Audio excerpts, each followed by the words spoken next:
So welcome to the Psalms Compressed.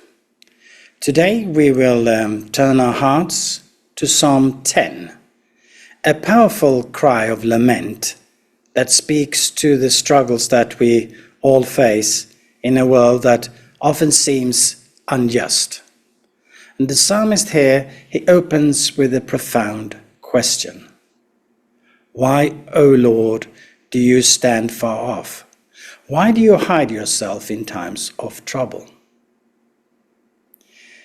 When you have been in a difficult situations and you have asked for help, have you ever asked this question? I certainly have. But on the other hand, is it the right question?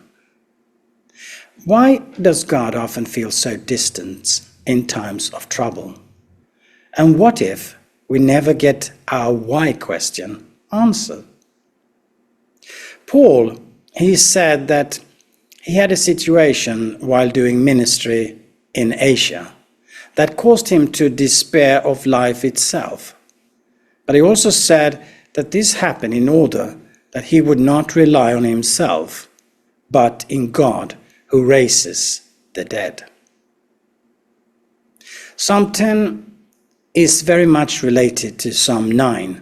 It might be the case that they were written at the same time. It is also good to know that David, he cries out here to God since he fled from his son Absalom while writing this psalm.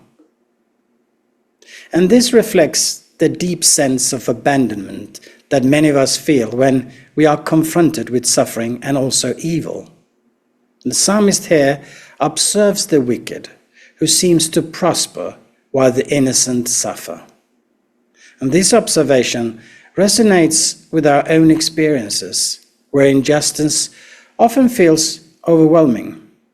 But yet, in this lament, there's a call to remember that God is not silent, or he is not absent.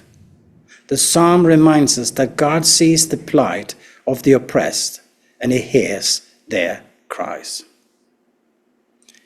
Many people, they can't stand to think that there is a loving God out there, since why are there so much violence and suffering in this world?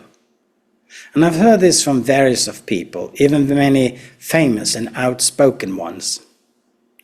And I heard questions like, why does children have to die of starvation, diseases, etc.?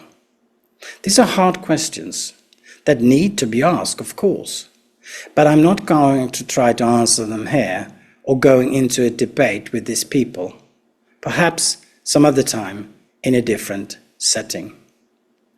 But here, as we reflect on this psalm, let us remember two very key truths. First, God's justice is certain.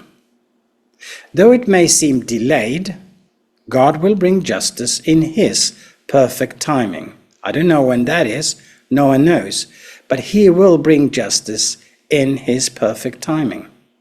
And the psalm concludes with a declaration of God's sovereignty over the nations and his care for the vulnerable. We are assured that God stands with the oppressed and he will act against the forces of evil. The second thing is that our response matter. So in times of trouble, we are called not only to seek God's help, but also to be instruments of his justice. We can be advocates for those who suffer, embodying God's love and compassion in a world that so desperately needs it. So, as we face our trials and witness the injustice that we see around us, let us bring our laments before God, trusting in his presence and his promise to act. May we be encouraged to stand firm in faith and to extend our hands and love and justice to those in need. In every story in the Bible, God has spoken, and God has used people to perform miracles and wonders. He has always included us. So let us pray for strength to remain steadfast and for the courage to be agents of change in our world. Let us be salt and light Let us be his image bearers.